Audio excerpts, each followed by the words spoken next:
उनासी स्वतंत्रता दिवस के शुभ अवसर पर अपनी शुभकामना प्रेषित करता हूं। यहाँ उपस्थित सभी को मेरा नमस्कार, सादर नमस्कार है। स्वतंत्रता दिवस, यह दिवस आज हम स्वतंत्र भारत में सांस ले रहे हैं। इसपे हमारे बहुत से महापुरुषों शहीदों ने आत्मबलिदान किया।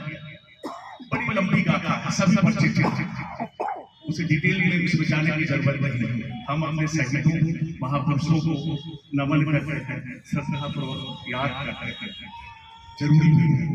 इस अवसर पर हम सब एकत्र हुए हैं सेलिब्रेशन के लिए, लेकिन यह स्वतंत्रता सेलिब्रेट करते समय हमें इस बात पर भी ध्यान देना चाहिए कि आखिर कौन से हमारी कमियां थी, हमारे दोस्त थे जिस कारण से हम परतंत्र हुए हैं।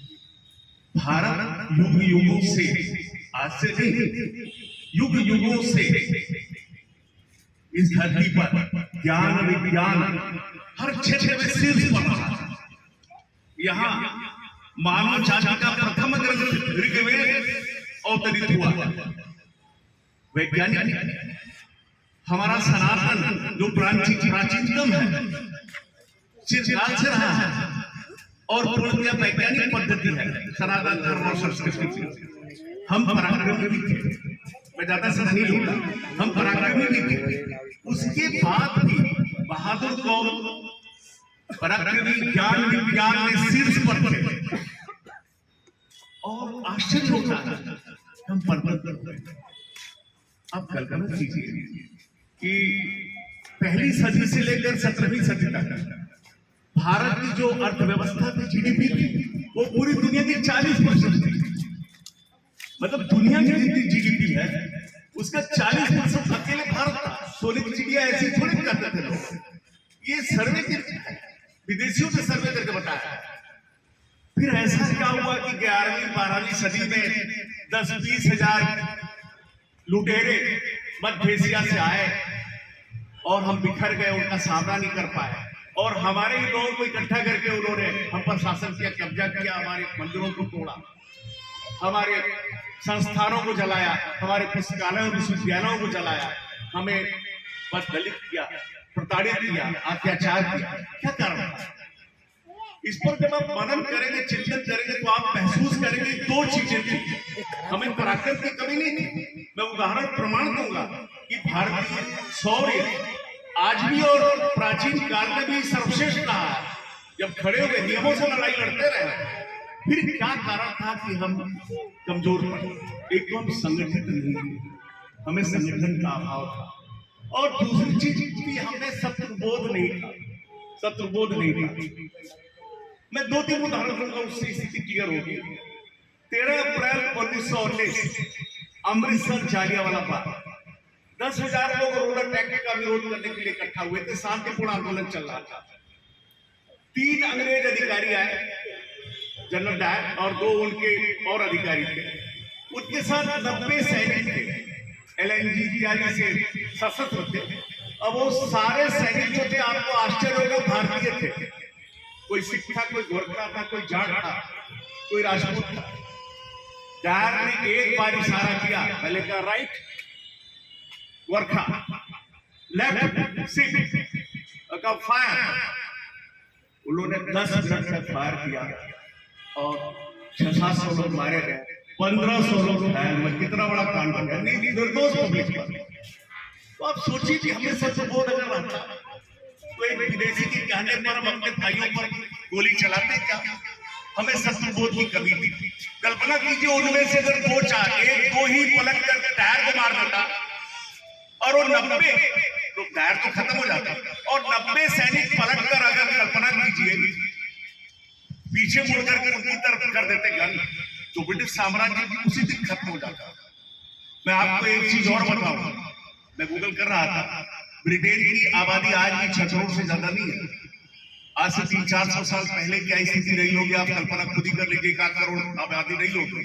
ब्रिटेन की सैन्य शक्ति आज भी 2.25 लाख मात्र है और सेकेंड वर्ल्ड वार में, फर्स्ट वर्ल्ड वार में ब्रिटिश भारतीय सेना की जो स्ट्रेंथ थी 25 लाख थी। कितनी थी? 25 लाख थी। उन 25 लाख सैनिकों में 24 लाख से अधिक हम भारतीय थे, योद्धा थे।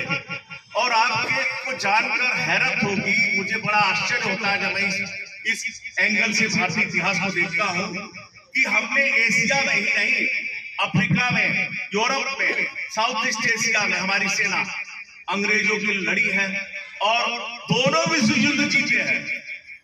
अंग्रेजों की क्षमता नहीं थी, 1 लाख सेना थी उनकी। अगर भारतीय सैनिक सेकंड वर्ल्ड वॉर में नहीं लड़ते तो हिटलर तो इंग्लैंड पर कब्जा कर लेता, वो हम पर कब्जा करके बैठे थे। सोचिए, अंग्रेजों 56 देशों पर उनका कब्जा था। किसके बल पर? हम भारतीयों के शौर्य के बल पर, हम भारतीय सैनिकों के शौर्य के बल पर।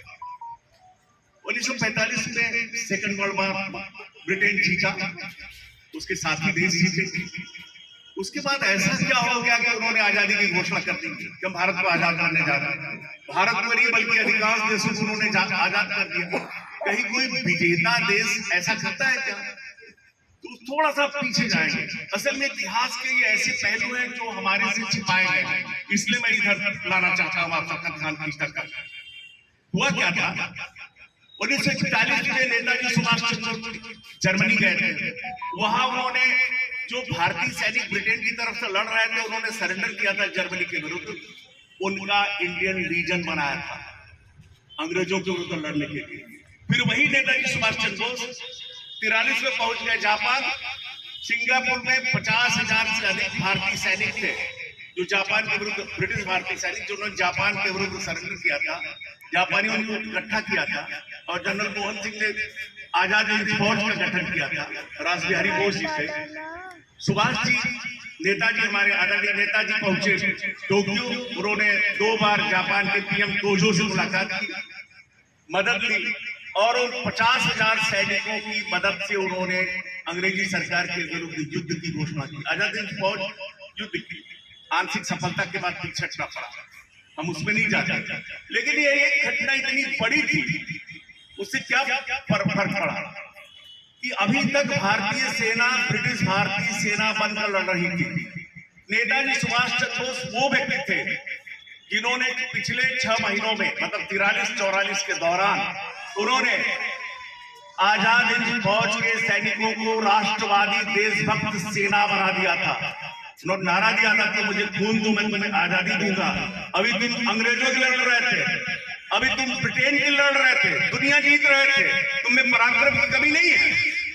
अब तुम मातृभूमि की लड़ोगे, हम तुम्हें रास्ता दिखाते हैं, तुम चलो और हम तुम्हें आजादी देंगे।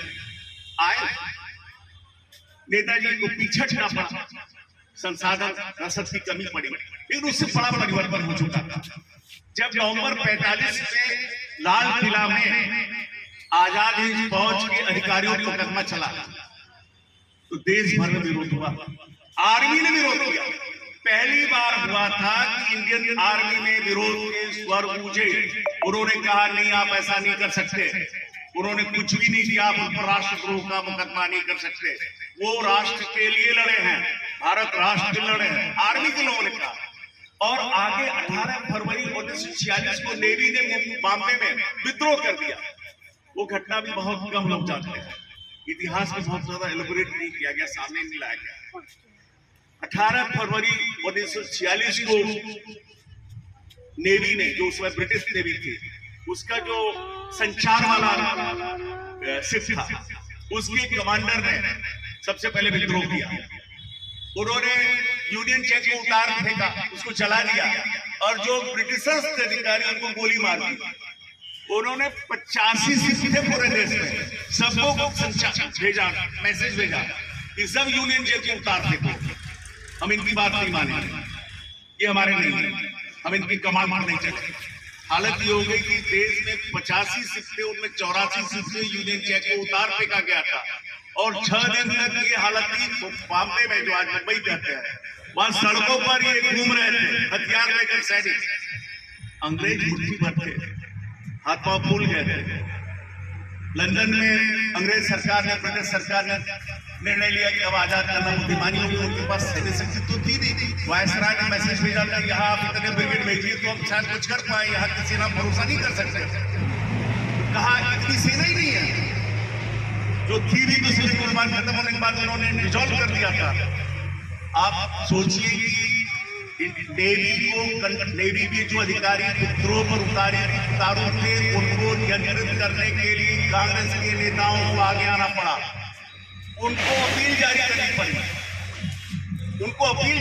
पड़ी, उसके बाद नेवी के लोगों ने सरेंडर किया। तो ये परिस्थितियां बदल गई थी। अंग्रेज सरकार विदेशी शासन तो आपके करप्शन से या मैं किसी सभी ने योगदान दिया, नो डाउट, लेकिन एक विदेशी शासक जिसको आपने वोट से नहीं चुना है, वो शक्ति से क्यों मानता है? आज भी आप जानते हैं राष्ट्रीय राजनीति पूरी तरह पावर से चलती है, आपके आवेदन से नहीं चलती। तो आपके आवेदन से, आपके अनशन से, या आप बैठे हैं धरना दे रहे हैं, इसके ऊपर कोई प्रभाव नहीं पड़ा था। धरना तो दे रहे थे आप वहां पर जालियांवाला बाग में 10,000 लोग, क्या हुआ? 2 मिनट में उन्होंने 600-700 लोगों को मार दिया, सुला दिया। असर कैसे पड़ा? आर्मी उनके लिए भरोसेमंद नहीं रही, आर्मी राष्ट्रवादी हो गई थी। उन्होंने निर्णय ले लिया था कि अगर हम अब नहीं गए तो फिर खतरा है, फिर यहाँ लगभग 1 लाख अंग्रेज हैं, एक भी इंग्लैंड सुरक्षित नहीं पहुंच पाएगा। इसलिए उन्होंने निर्णय लिया कि जून 48 तक हम चले जाएंगे। ये कथा है जिसके पीछे चीज। आज के संदर्भ में मैं ये कहूंगा, चूंकि हमें संगठन का अभाव था, हमें शत्रुबोध नहीं था, इसलिए परेशानी थी, इसलिए हम परतंत्र हुए, जबकि ज्ञान विज्ञान में हम सर्वश्रेष्ठ थे। आप कल्पना कीजिए कि 10-20 हजार सेंट्रल एशिया से जाहिल, गवार, बर्बर, अर्ध-बर्बर, क्रूर लोग आकर के यहाँ पर इतना 800 साल तक परेशान करते रहे। यवन लोग, लेक्ष लोग 10-20 हजार आए थे, कोई लाखों संख्या नहीं आए। तो आप कल्पना कीजिए आज की डेट में तो 4-5 करोड़ ब्लेक्ष यहाँ से पड़ोसी देशों से, रोहिंग्या, बांग्लादेशी घूम रहे हैं आपके देश में। ये कल को क्या स्थिति कर सकते हैं? तो खतरा अभी टला नहीं है। अगर अपनी आजादी को बनाए रखना है तो हमें अपनी आंखें खुली रखनी पड़ेगी, जागृत अवस्था बनाना पड़ेगा, संगठित रहना पड़ेगा और राष्ट्र प्रथम के भाव को बनाए रखना होगा। जय हिंद, जय भारत।